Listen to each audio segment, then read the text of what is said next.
Do not confuse this with treatment or mental health advice or direction. Nothing on this podcast is made to supplement or supersede the relationship and direction of your mental health caretakers. Although David Kozlowski is a licensed marriage and family therapist, he is not functioning as a certified mental health professional in this environment. And same applies to any professional who may appear on the OG Therapy podcast. Welcome to the OG Therapy. Hey everybody, welcome to another episode of OG Therapy. In today's episode, I've got a real life mom with a real life question, and it is a back to school friend, teenage daughter, worried about who she's hanging out with type of question. So let's let it rip. Here we go. So this mom hit me up in the place where I actually tend to get hit up by a lot of moms, the fitness club. That's right. I don't know about you guys, but the fitness club that I go to, a lot of great people there. I know a lot of people. And every now and then I'll have someone come up to me, and this mom did not do this, but every now and then I'll have someone come up to me and say, "Hey, Dave, I got a quick question. Can I ask you a question real quick?" I go, "Yeah." And they begin to pronounce this out loud, unfortunately. I've had this happen a number of times where someone says, "Yeah, last time my kid was crying, freaking out with us, this, that, whatever. And they said they're suicidal and they're going to kill themselves." But I don't know. What do you think? What do you think I should do in that situation? Well, my first thought is always, first of all, I don't know if you want to be saying this out loud in the middle of a gym where everybody can hear you about your daughter. Second of all, what makes you think this is a quick question? That'd be like going up to a doctor friend of yours at the gym, say, "Hey, doc, look at this on my neck right here. Does this look like cancer?" Or, if you're a girl, say, "Hey, my doctor, hey, do I look like I have breast cancer? You want to feel this at the gym?" Like, there are certain places and certain times for that, and that's usually at a doctor's office, or in my case, it's usually at a therapy office. So when I get questions that are pretty serious and pretty personal, I usually try to pull people to the side, and I don't want to dismiss them and say, "Hey, this is not the right time or place." I just try to take them to the side, listen for a second, and say, "Hey, it's tough to comment on this. That there's a lot going on here. I do this for a living as a professional, so I can't just give you advice. You're not my client. However, here's some suggestions, stuff like that." Well, in this particular case, it's a friend of a friend, one of my wife's friends, a friend of one of my wife's friends. Let's just put it that way. And so she came up to me and she said, "Hey, I've been listening to your podcast for a long time, and I got another kid that's going into high school. And this kid has been my kid that's very curious. Let's put it that way." She said, "This is the kid that likes to go, I'm not supposed to do this because I'll get in trouble. Let me see what happens if I do it and see what happens." Definitely likes to explore, likes to find out if the pot is hot by touching it, and then finds out, that it hurts. So this mom says, "Here's my situation." Goes back to school, didn't have a lot of good friends last year, fell out of the friend group, encouraged her to go meet new friends, says you need to be inclusive, you need to be open to people. So in your class, try to make friends with everybody, don't look at them and size them up and judge a book by its cover. You never know. You may get along with some kids that you just, on the outside, you would think you'd have nothing in common with. So the daughter goes to school, and the first week she goes, "Oh, I really haven't met any friends." She goes, "Okay." The second week she's like, "Oh, I met a couple kids in my class, and mom, they're probably not the type of kids that you would want me to hang out with, but you said to be inclusive. You said to reach out to people. You said to, make friends of all different walks of life. Doesn't matter what they look like on the outside." The mom goes, "Yeah." She goes, "So can I have some of these friends come over next week?" So 3 weeks into the school year, mom goes, "Yeah, for sure. Come over." Well, the mom gets home. The daughter and the friends were already at the house, and a couple of the kids were out front where all the neighbors could see, just vaping. Now, let me give you a little background. This mom is not a vapor. She's not a drinker. She's not a drug doer. I'm being funny on purpose. She belongs to a religion who has some pretty strict rules, and she's pretty adamant about keeping those rules strict. So imagine this mom pulling up to the house, seeing some kids that were, as she described it, all their jeans were dragging on the ground. It's, when the jeans get like ripped up on the bottom, they have like pieces of them like frayed off. It was like that. So a couple of kids look like they don't shower too often.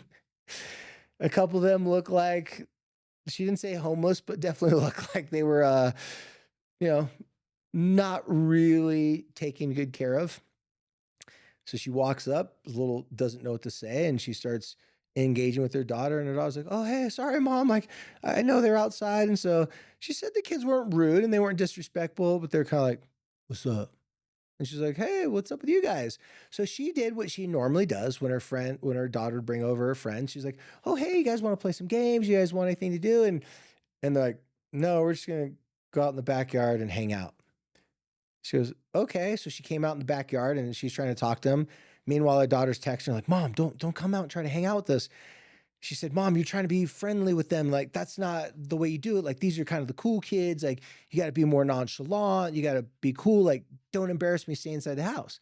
So mom goes inside the house. She tells me, she goes, "I'm freaking out. I'm wondering like what's happening outside. Like, I don't know these kids. They're in my house. I'm home alone. There's like two guys, two girls. They look kind of ragamuffin-y, so to speak." And so she's getting worried, she's getting nervous. And then she's like, "I don't want to embarrass my daughter and tell them don't vape in her house." But she looks outside and they're vaping in the backyard. So the friends eventually leave. So they come inside, they go downstairs in their basement, like little theater room. They start watching something. She gets really nervous. She checks the camera downstairs. Her daughter's like, "Hey, mom, can you turn off the cameras downstairs?" My friend's like kind of creeped out, like, "Why are the cameras downstairs?" And the mom's like, "No, I don't know how to do that," and made up some excuses, right? So the friends eventually leave. The daughter comes upstairs. She goes, "Mom, why you were embarrassing me in front of my friends? Why are you being creepy? Like, this isn't like middle school. Like, you can't be coming outside and like spying on us." And the mom just loses it. She's like, You brought kids over to her house. Did you not tell them like not to vape at our house, this and that?" She's like, "Well, no, I didn't really think about that. But when they did, I didn't want to tell them not to vape because I didn't want them to think that I'm not cool." So the daughter didn't say anything to them.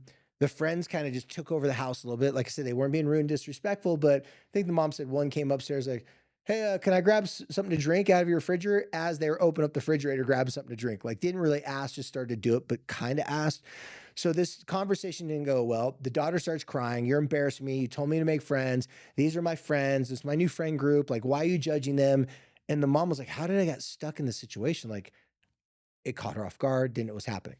So the dad comes home. The dad tells the mom, I mean, the mom tells the dad what happened. The dad looked at the cameras in the front yard and the backyard, downstairs, and the dad's going, "Oh my gosh."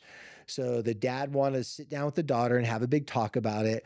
The daughter breaks down crying, said, "You guys want me to have friends, and now these are my friends, and you're against them. Well, maybe I'll just go stay at their house." It turned into a huge blow up argument. So the mom just says, "Well, what'd I do?" I said, "Well, I'll tell you what, this is not the best time to talk about this.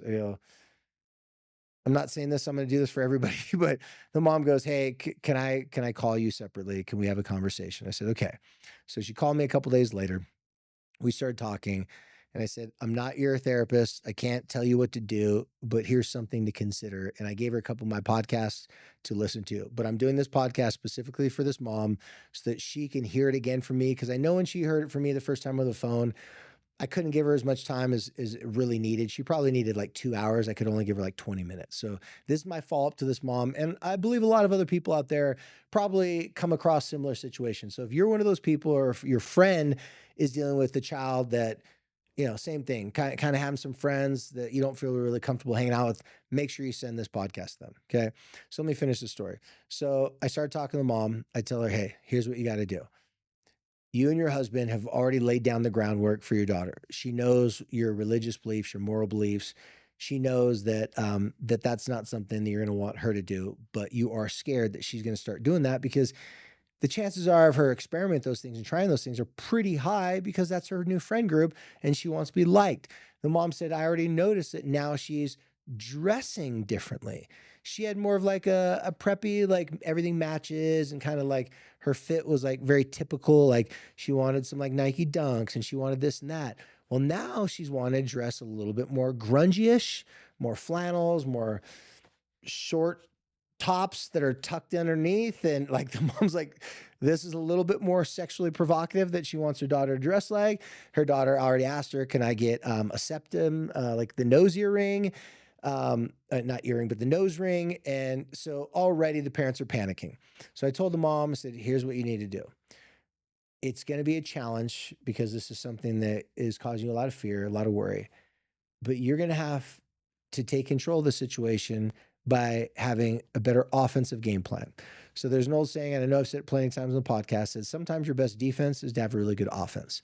So since she was caught off guard and the dad and her took a very defensive position, they wanted to shut down the friendship. The daughter freaked out, didn't go well. So now they're backing off. So now the daughter's like, so can they come over and hang out again? By the way, the friends do want to come hang out their house because they have a skate park basically in the backyard, tons of fun stuff like rock climbing. Like they have, I'm not saying they're the richest people in the world, so they're not super rich, but they have an amazing setup. The mom showed it to me like, wow. They go, we built this so kids would want to come hang out. And so the friends like, can we come hang out at your house? Our parents won't let us do nothing at our house. So the daughter is now saying, okay, so then come hang out again. The mom and the dad go, no. Well, I told them, here's what you got to do. You got to plan the hangout, make it something very special. But this time, have the kids come over one-on-one before the hangout. So for example, on Saturday saying, hey, I'm going to have a big hangout on this next Saturday at our house. They got a pool, skate park, the whole entire thing. But before that happens, I want your daughter to invite, who are the main two people in the friend group? Well, the daughter, the mom knew that the daughter said it's this one girl. She's kind of like the leader of the friend group, and everybody else follows her. And her and this leader of the friend group have really hit it off well. Well, it turns out that the daughter is good in a school subject, and that girl is not. So the girl is already planned to do some tutoring for the daughter to help her out. So I said, have the daughter bring her over, make them dinner, and sit down and tell them and tell her, I said, hey, we want you to help us plan this hangout. So this is where the manipulative, the bait and switch happens. So I go, then when you have her come over, you set it up where you guys are going to plan this hangout. You're doing homework, you're eating food. By the way, eating food makes things just easier to talk about. Then the mom, as she started talking the planning, the girl had plenty of great ideas. She goes, this, that, and the other. The mom's like, great idea. We're going to do this. The mom's like, I'm going to even go buy some extra snacks, buy this.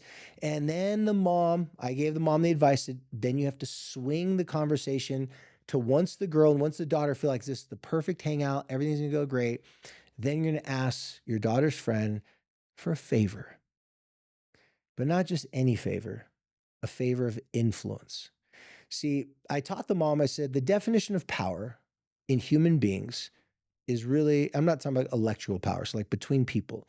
The definition of power is one's ability to influence another person. So there's lots of ways to influence people: money, good looks, clout, threats, intimidation, blackmail, right? There's lots of ways. But there's only one way that seems to be pretty long lasting, and it causes the person to want to be influenced by you. They're willing to put aside some of the differences because they see that this is a mutually beneficial relationship. They get something out of this thing, right? So then, as I instructed the mom, I told her, I said, then what I want you to do is say, hey, can you help me out with something? Say, I know that all your friends in your friends group, that they're good kids. And I also know on the outside, they do some things that, you know, us, you know, we're Mormon and we're not into the vaping thing. And I'm not going to ask if anyone drinks or smokes weed or whatever. But I assume that some of you guys, some of you teenagers experiment with those things. If that's something you choose to do in your own spare time in your own life, we're not going to judge you. We're not going to be one of those types of people. By the way, she's saying she was that type of person, but she's trying not to be that type of person. Privately, she admitted that to me. So I go, you tell that girl. So what would help us out a lot, because since we're financing this party, we're paying and doing all stuff like that. If you could help us champion, and she explained to her what that means, to tell all the kids, hey, listen, let's make a good impression with, let's say it's Stacy's the girl's name. Obviously, it's not her name. Let's make a good impression with their parents. This could be like a fun hangout spot for all of us. So let's not ruin this. As we know, her parents, they're Mormon. They're not into the vaping, this, and that, and the other. But I said, ask the girl if she will vouch for you and say, we think that even though we don't do those things, we're not mean parents, we're pretty cool. So all we're asking is that when you guys come over, everyone knows before they come over, vaping is out of the question. Do not vape inside our house. Do not vape in front of our house. Do not vape in the backyard. And she brought this up to the girl. And she said, we don't feel like that's too much to ask, but it'd be a lot better if it came from you guys. And that way it's already established. And that way, if we catch someone who says, hey, you guys, listen, we understand that you want to vape, stuff like that. You got to do us a favor though. You just can't do it on our property and out in front of our house. If you really want to do it, go in your car, because a couple of them have the age groups. Go in your car, say you're going to go to Maverick or something. There's a Maverick down the street. Go vape, go to Maverick, and come right back. And that way, it just makes us feel like you're respecting the rules of our house. And we can still be cool parents, because even though we're really cool, we can only be so cool. If you guys start doing those things at our house, it's going to cause some problems. My husband and myself, we wouldn't feel comfortable. And at the end of the day, it's our house. So we wouldn't go over to your house and be like, hey, I'm going to just take what I want out of your fridge. Hey, I'm going to leave a Book of Mormon there. In fact, she used a good example. She goes, I'm not just going to go over to your house and try to convert you to being baptized and give you Book of Mormons, because they weren't even from Utah. They're from California, this girl. She goes, we're not going to try to push our stuff on you. So we'd expect you got to do the same thing. So she went and did it.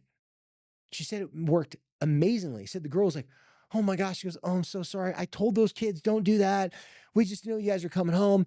And I told them to apologize. She goes, did any of those people apologize?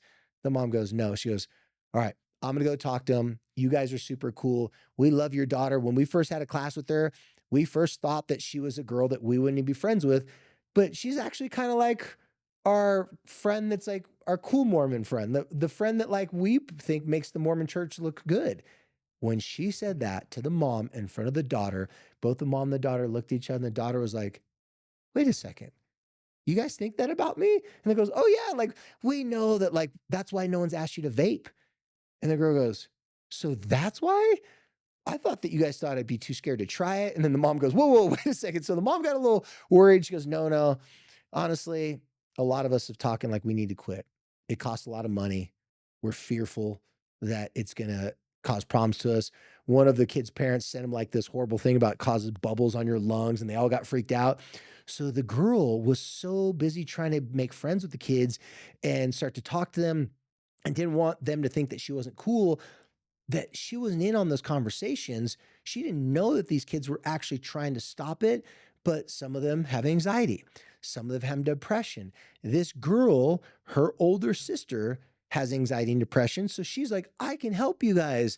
I understand this stuff. So in her defense, the girl was like, I didn't want to tell them to stop doing something that helps them. She didn't know that the girl said, it actually is something that we're trying to quit and we're all struggling with.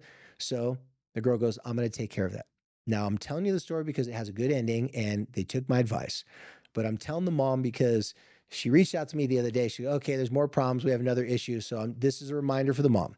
So what the reminder is that if you want your friends, if you're fearful of your kids' friends being a bad influence and bad example to them, you're totally allowed to have that fear, totally allowed to have that worry. But if you panic and freak out, you can lose that relationship with your daughter, with your son, whoever it is. You're going to lose that.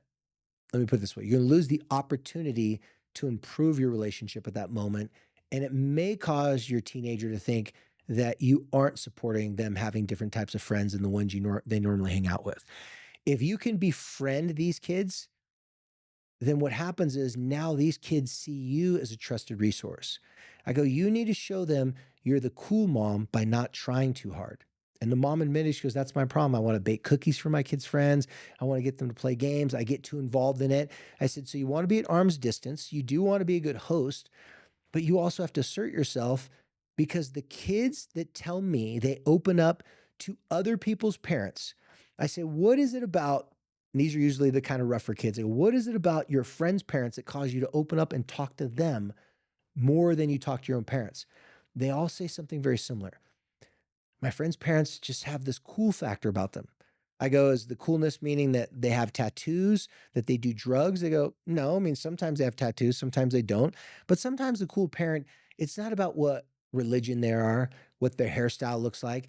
It's just this calmness about them that they don't freak out when they're around as teenagers. They don't have this nervous energy, like trying too hard to be nice to us. And then they're not yelling at us if we're being too loud. They come up and they go, hey guys, glad you guys have fun, but do you mind just keeping it down a little bit? You know, we don't want the cops to get called on us tonight. And they just kind of make light of the situation. So I told the mom to play that role. She did a great job playing that role. They had to hang out. When they had to hang out, the girl walked up, and she was an alpha, this girl. She walked up the front door. They came in and she goes, hey, by the way, Mrs., let's say Johnson. She goes, Mrs. Johnson, I already told them, nobody here. Is anyone here going to vape on property? Go, nope, we're not going to vape on property, Ms. Johnson. And some of us, if we get nervous, we'll get in the car and wink, wink, go to Maverick. And she goes, you guys are some cool kids. Come on in. As soon as Ms. Johnson did that, and as soon as the kids said that, she felt she could relax a little bit. She didn't feel the need to go check on them every 5 minutes outside. When they went downstairs and they were playing pool in the basement and like kind of watching some stuff, she gave them their own freedom. She said while she was upstairs making the food, one of the boys that came in that just pulled something out of the refrigerator the other day, he came up and he apologized. He said, "Hey, I'm sorry that I was vaping in front of your house the other day. I didn't know you were going to be coming home. I know I shouldn't do that. That wasn't respectful. And I really apologize." This mom, she goes, this kid looked like he was the biggest troublemaker. But when I looked at him, when he was apologizing, he had his head down. He was ashamed. He was embarrassed, and it was a sincere apology. I go, "What did you do?" She goes, "I did what I thought a cool mom would do." I go, "What's that?" She goes, "I walked up to him. I go, 'Hey." She goes, "What?" She goes, "Lift up your head." He lift up her head. She got this little next one for me. She goes, "I accept your apology." And he started to smile. And she goes, "I'm a hugger." She gave him a big hug. She goes, "As far as I'm concerned, this house is your second home. As long as you talk to me like that, as long as you respect my daughter and respect the rules of my house, if you're ever going through anything hard in your life, you can come here and this can be like a respite."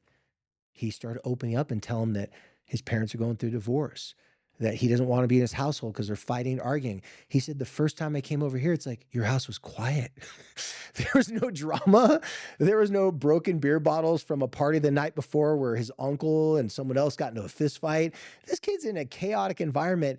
And he said, "Thank you so much." He helped clean up afterwards. She got a different experience from these kids because she took a different approach.